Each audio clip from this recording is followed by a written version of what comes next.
You're listening to the weekly Parsha Podcast with Ari Goldwag, recorded with Hashem's never-ending assistance in Ramat Beit Shemesh, Israel, 5784, 2024.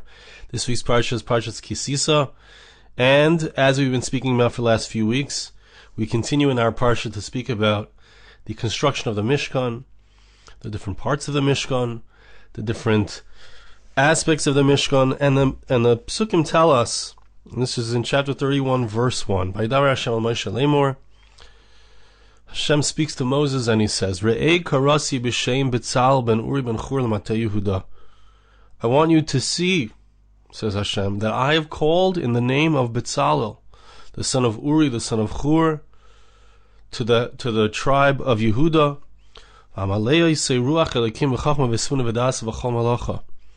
There's one person, one very young person, as the Meforshim say, he was 12 years old, who will have the ability, who will have the wisdom, who will have the talent to oversee and to create all of the different aspects, all of the omanut, all of the artistic aspects of the Mishkan that were involved. Lachshav machshavos, laseis bezav, kezav nechoshes. He has the ability to think the thoughts, to create, to have the vision, to create with gold and silver, etc. And the Psukim go on to describe how not only he, Betzalel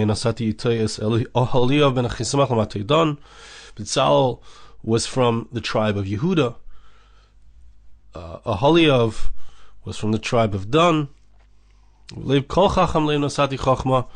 This is something that was given over to all those who are very wise. Before we get to the Medrash, and the main point that I want to speak about, I want to read to you. This is a Chumash, as I've mentioned. I read it pretty much. We've been reading from it every week, as far as the text. But there's also a comment here. This is a Chumash from my great grandfather, and in this Chumash, there's a comment that it's an amazing thing if you think about it.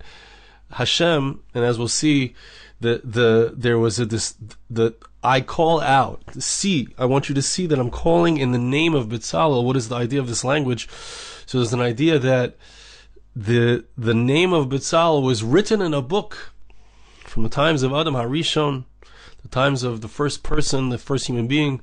Adam was shown all of the people who would exist throughout all of time, all of the leaders, all of those, as we'll see also, who contributed to their great leadership.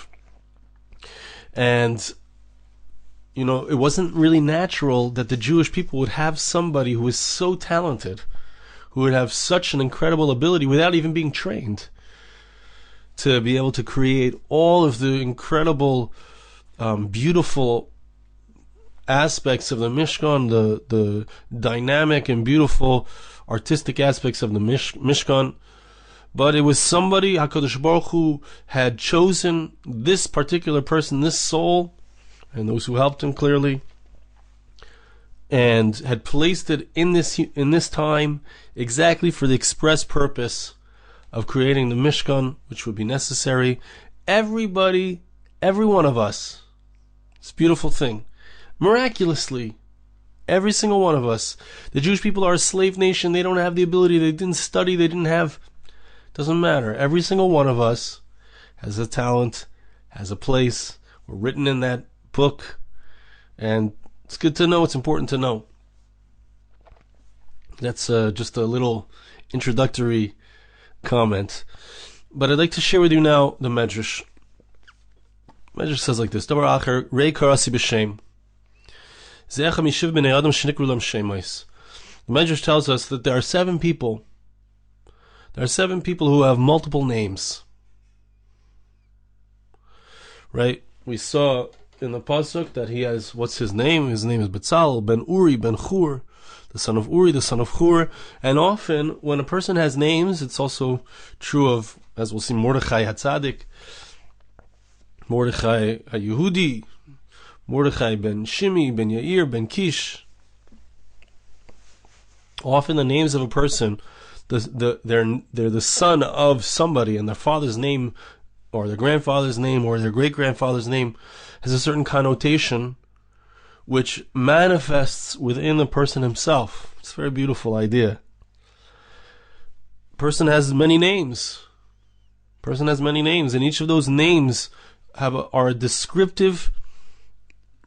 They're a description of the person, not only just something that we use as a handle to call the person, but also express the innermost essence of who that person is.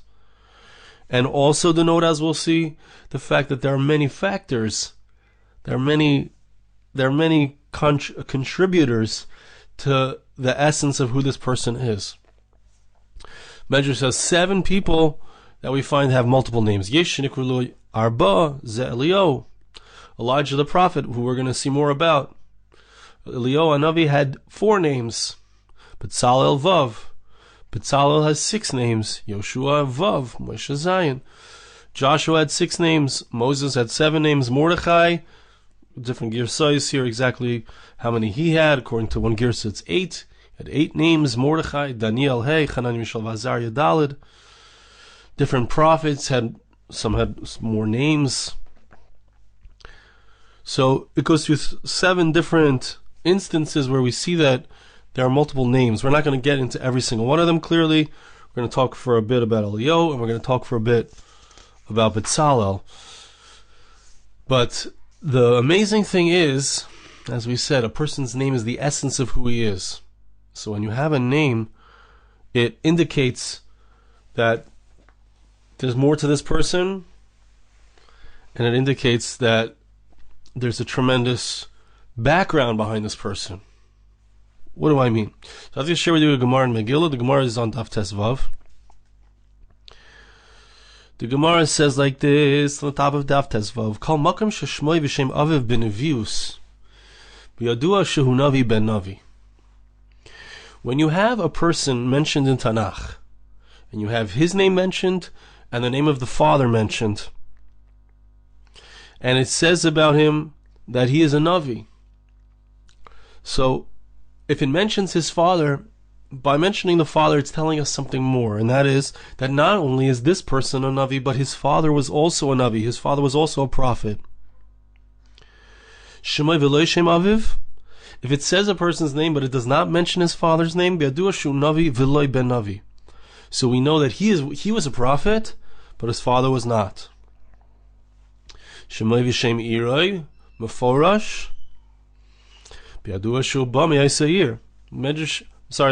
Gemara says something interesting, that if it mentions the city where the person is from, if it mentions a city alongside the name of the prophet, so you know that he came from that city.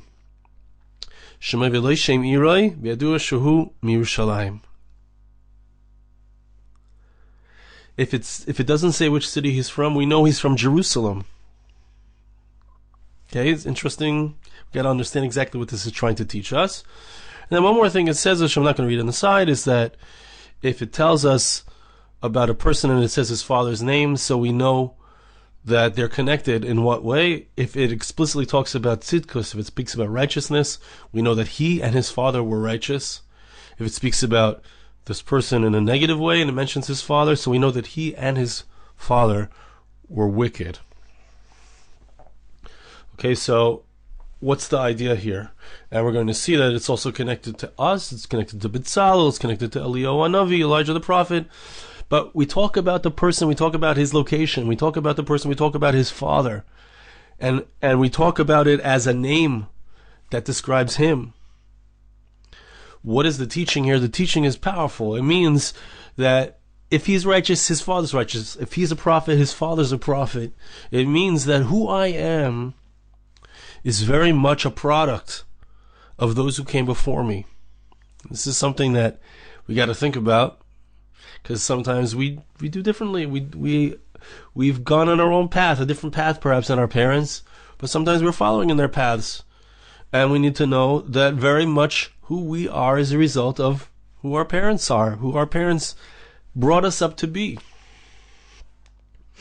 I enjoy the fact that I'm reading from the Chumash of my great-grandfather. This is an expression of the fact that who I am is a result of who he was. I've mentioned here in the past, my great-grandfather is buried in Kfar Saba. He's buried in Israel.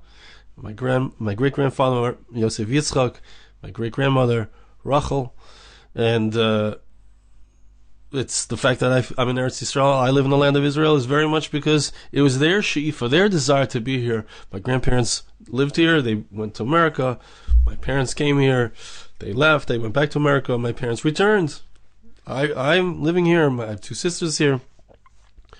But we are a product, very much a product, of who raised us, of the background, of the values, the spiritual values that make up our families, and that's our names. We're called. Our names are, and that's why we give our kids. My baby, Baruch Hashem, is named after my great grandfather Yosef Yitzchak, and who we are and who we name our children. It's all a hemshech. There's a continuation, and it forms the essence of who we are, and the spiritual positivity that we bring into the world is a testament to who they were. Let's see what the Medrash says. Eliyahu Yerushalmi Hoya. So this is also an important point. Elijah was from Jerusalem, right? We said that if it mentions the name of the location where the person lives, so he was from that place. If it doesn't say it, so he's from Jerusalem. What's the significance? Obviously, Yerushalayim is the most spiritual, it's the spiritual capital of the world. Beis HaMikdash. The temple is there, the Lishkas HaGazis, as we're about to say. It's the place where the Sanhedrin sat, the greatest rabbis of the generation. People would come there to find out what is Hashem's will for them. This was the location, the spiritual place that we are. The city that we live in has an effect on who we are. If we come from a certain place, it affects us. The language that we speak, the ideals that we have. Says the Medrash, Eliyahu Hanavi was someone who came from Jerusalem, and he sat amongst the great sages in the Sanhedrin. There are different descriptions of, he's called Eliyahu HaGiladi, he's from Gilad. What's Gilad? The discussion here exactly, where is this location, Gilad? There are those who say it's referring to the Beis HaMikdash, to the temple.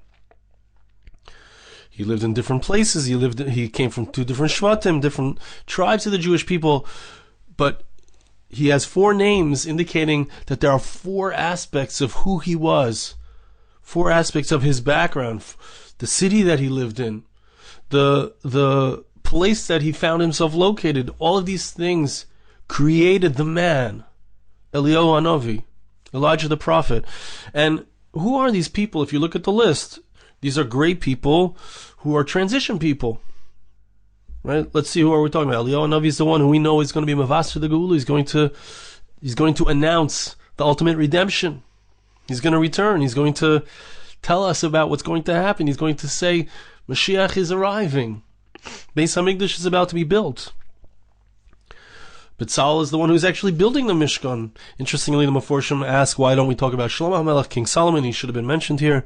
He was also the one who built the Beis HaMikdash. He also had many names. Yehoshua is obviously the person who brings the Jewish people into the land of Israel to conquer the land. Moshe brings the Jewish people out of Egypt in order to receive the Torah. Mordechai is the Goyal of his time. He's the one who redeems the Jewish people from the threat of Haman, right before the second Beis HaMikdash is to be built.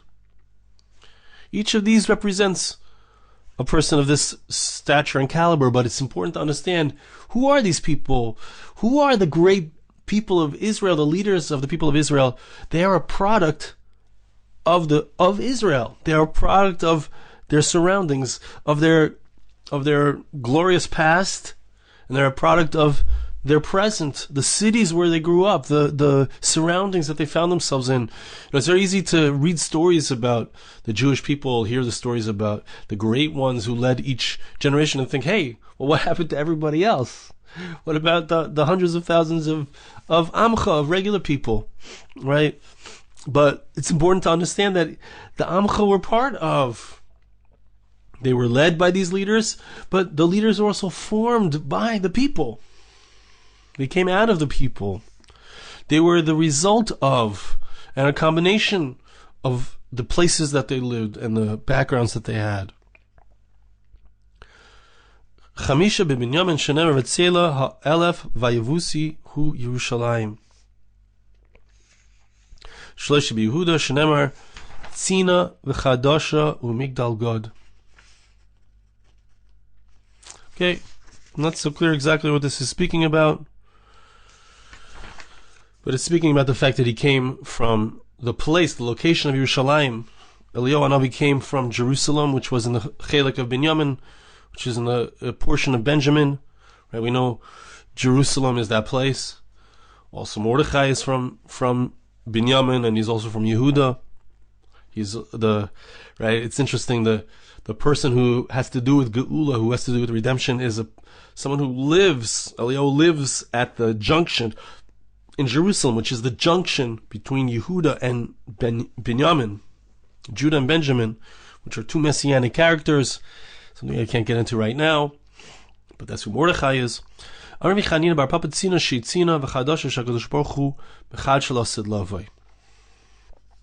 Yerushalayim, it's a place that's going to be renewed. It's going to be, think about it. We're here after 2,000 years of being outside of Yerushalayim, and Yerushalayim is getting back its great glory. It's a tahalich, it's a process. We still need a Beis Hamikdash, but we have returned. We're bringing back. The spirituality is returning. The physical aspect of Eretz Yisrael is returning, the land of Israel and Jerusalem. But it's a place that needs to be brought back. Okay, this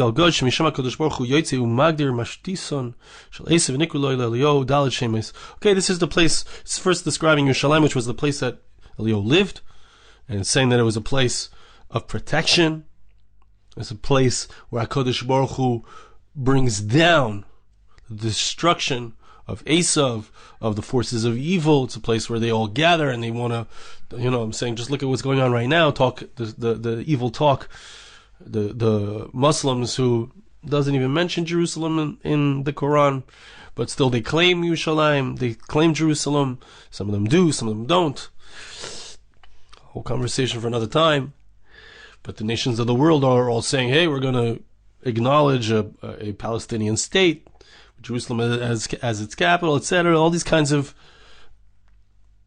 There's a focus on Yerushalayim because Yerushalayim is the source. It's the source of who Eliyahu was, who Elijah the prophet was. But it's the source of Geula, because that's who Eliyahu Hanavi represents. And it's the place where they fall. They make a claim of being the chosen ones of Hashem, but there's only one chosen nation. There's only one chosen people who are meant to guide the entire world, and that's Klal Yisrael, the people of Israel. Okay, let's go on. V'nikulu el Eliyahu adal shemesh ken ksiv v'yarshia Eliyahu v'zichri b'nei Rucham. Has a few different descriptions of Eliyahu Hanavi, besides for where he's from. From Jerusalem, he's called Eliyahu, he's called Zichri. Why does he have these names? So in speaking about the essence of who Eliyahu is, and we're about to get back to Betzalel and the Mishkan, but it's important to understand that Eliyahu is also a pathway into the Beis Hamikdash, right? Into the temple. He's the one who introduces us to Geula and says, it's the time. And it's the time to build. It's the time for Beis Hamikdash to come. Right? So Eliyahu and Betzalel are very much related. But what the description is, the pasuk in Divrei Hayamim, chapter 1, Divrei Hayamim, 1 Chronicles, chapter 8, verse 27, and it refers to Eliyahu as Yarshia, which means that there's a shaking of the world. Hashem brings a great noise into the world. But it says Eliyahu, it refers to him by his name that we know. V'zichri, the word zichri is another reference to Eliyahu. There's a mentioning. Mazkir zchus, Hashem reminds the world of the merit of the forefathers, right? What's the merit of the forefathers? What does that have to do with me? It's something that happened 3,700 years ago. But it has everything to do with me, right? Because we are a continuation of them. If we are always talking about Avram, Yitzchak, and Yaakov, always talking about Sarah, Rivka, Rachel, and Leah, so we bless our children, then you should be like them. That's so we say every single day, 3 times a day in our Shemon Esrei. We're talking about them. We're reading the stories, their stories, because that shapes who we are. It shapes who we are, so we still have their merit. The last thing is Bnei Yerucham.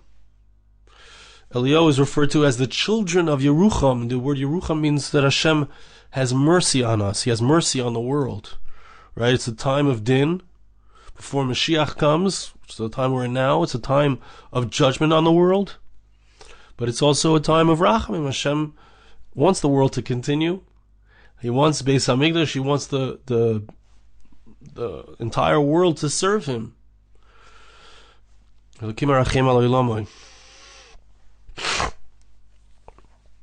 Hashem has compassion on His world through this process, through the advent of Eliyahu Hanavi.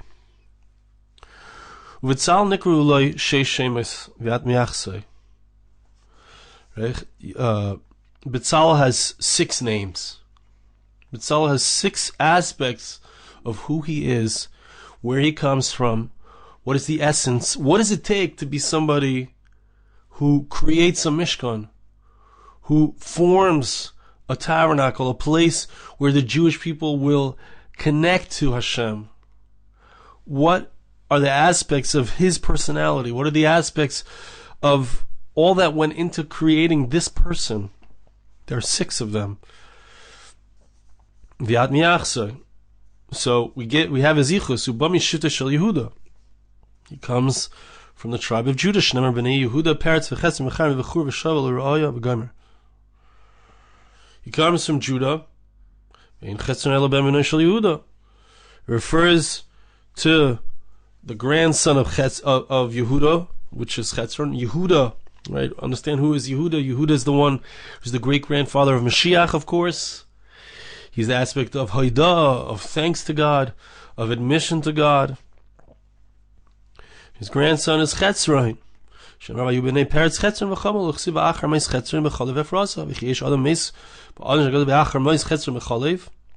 Pasuk refers to Chetzron and refers to Kalev. Right? To follow this a little bit. His names. So Miriam, Shahaya Shmo Ephras. So it refers to Kalev, who's a great grandson of Yehuda, who is married to Miriam Hanaviyah. This is another aspect of who Betzalel is, who he comes from, who is the essence of who he is. Miriam Hanaviyah, the sister of Moshe Rabbeinu, also an aspect of Geula, of redemption. Who is she? She is called Ephras. She's married to Kalev.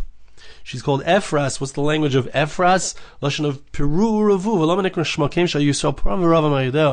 She was one of the Mialdes. She was one of the women who helped the Jewish people. She and her mother Yocheved, they helped the Jewish people have more babies. You understand what is the background of a Betzalel? Why is he chosen to be the one who is going to build a Mishkan? It's because of the essence of who he comes from, the aspects that go into his personality, the people behind him who were encouraging the Jewish people to have children, to become great, to become who they're meant to be. Goes on to speak about these different aspects. And then it says something which we mentioned at the beginning. HaKadosh Baruch Hu kara leichamisha shemesh shel chiva al shem HaMishkan. Ra'isha ra'ayu HaKadosh Baruch Hu l'Moshe l'chol Yisrael v'amar lahem min breishis hiskantiv l'asos HaMishkan. That we said that HaKadosh Baruch Hu says, see this person that's going to create the Mishkan. See this person. Within his very essence are aspects of the Mishkan, and the Medrash goes through all these different aspects, and I can't get into them because I want to get to one more last point. But the idea is that he was prepared all the way for this job, all the way back in time, from the 6 days of creation, like we saw that Adam HaRishon saw inside of his book, that this person Betzalel is going to come at this exact moment in time to create the Mishkan. And of course I will say that there's going to be somebody who's going to come at exactly the right moment to build our Beis HaMikdash, to be involved, right? We think of it as coming down from Shemayim, coming down from heaven, but it says that also in regards to the Beis HaMikdash of Shlomo HaMelech. King Solomon's temple also in a certain sense came down, but he also built it. So there probably will be both aspects. We will be involved. There will be someone who will be that chosen person, who will have been prepared all the way from the time of creation, just like Betzalel was. And one last point, and it has to do with something that we read later on in the pasuk. Rabbi Chanina ben Pazi, ein lecha gadol mishevet Yehuda ve'ein lecha yard mishevet Dan. Rabbi Chanina ben Pazi says the greatest of all of the tribes was Yehuda. We have Betzalel who comes from Yehuda, and the lowest, the one that's considered, so to speak, the lowest of all the tribes was Shevet Dan. Amar Kadosh Baruch Hu Yavai v'yizdavig loy shelo yehu mevazan oisei shelo yehe adam ruche gasa alav lefi shagadav hakatan shav lefnei hamakom. Hashem wanted that not only is Betzalel, who comes from the greatest tribe of the Jewish people, going to be involved in the construction of the Mishkan, but also Oholiav. Oholiav, we mentioned before, he came from the tribe of Dan, the lowest of all of the tribes. Hashem took somebody from the greatest tribe and from the seemingly lowest tribe, and Hashem said, I want you to know, no one should think that just because you are involved in my Mishkan, just because you are involved in creating the tabernacle, the place where my Shekhinah, my divine presence, will rest, and you will have a relationship with me, don't think that just because you're the one doing it, that you're the only one that's great. No, even from the lowest tribe, I'm going to have somebody who is equally involved. Everyone in front of me has a chashivus, has an importance. And the reason that this is such an important point that the Medrash ends off with in speaking about the idea of the names and the backgrounds and the tzaddikim, the great righteous individuals, Eliyahu Hanavi, Betzalel, all the other ones that are mentioned here. Every single person has a background, a different background. B'nai Dan, they were from the shifchais, they were from the maidservants. They didn't have perhaps the golden yichus, the golden background that Betzalel, who came from Miriam and came from Kalev and came from Chetzron and from Yehuda, and that's not who Oholiav was. He was from Dan. He came from a different, perhaps more humble background, we could say. And the Torah tells us, HaKadosh Baruch Hu wants us to know, and it's true also in the times of the Mishkan. In the times of the Beis HaMikdash, the Medrash goes on to say that also there were people from Yehuda who were involved in the building of the Beis HaMikdash. Shlomo HaMelech, there was Hiram, who according to one opinion is coming, also was from Dan. The greatest person, the lowest person, the point is that here we are. We have backgrounds, whatever our backgrounds are, wherever it comes from, whatever the reason for our name, we are who we are. The greatest person, the humblest person, we have all of the elements, the spiritual elements that we need in order to serve Hashem, in order to create that Mishkan. Whether it's an actual Mishkan or it's a personal Mishkan, a personal place for us to relate to Hashem. Each and every one of us, wherever we are, HaKadosh Baruch Hu wants us to be who we are supposed to be, to create that relationship with Him. And it's an incredible lesson. And we are who we are based on all of the components of our surroundings, of our city, of our background, of our family. All of these things contribute to who we are and who we are to become. All of our experiences, they're there for us to grow and to serve Hashem, each of us, exactly in our own way. Hashem should bless us. I ask you to bless me. Hashem should bless you as well. Hashem should help us to realize the incredible power that we have in our names, in our parents' names, in our grandparents' names, our great-grandparents' names. Hashem should help us to understand who we are in His plan. And Hashem should help us to build that Mishkan, that tabernacle, and be able to see the day when Eliyahu Hanavi comes and ushers in that moment when we see the true building of the Beis HaMikdash. maybe speedily in our days. Thank you so much for listening. Have a wonderful Shabbos. This podcast was made possible through the gracious donations of listeners like you. For more podcasts like this, please visit www.arigoldwag.com or search on iTunes Ari Goldwag.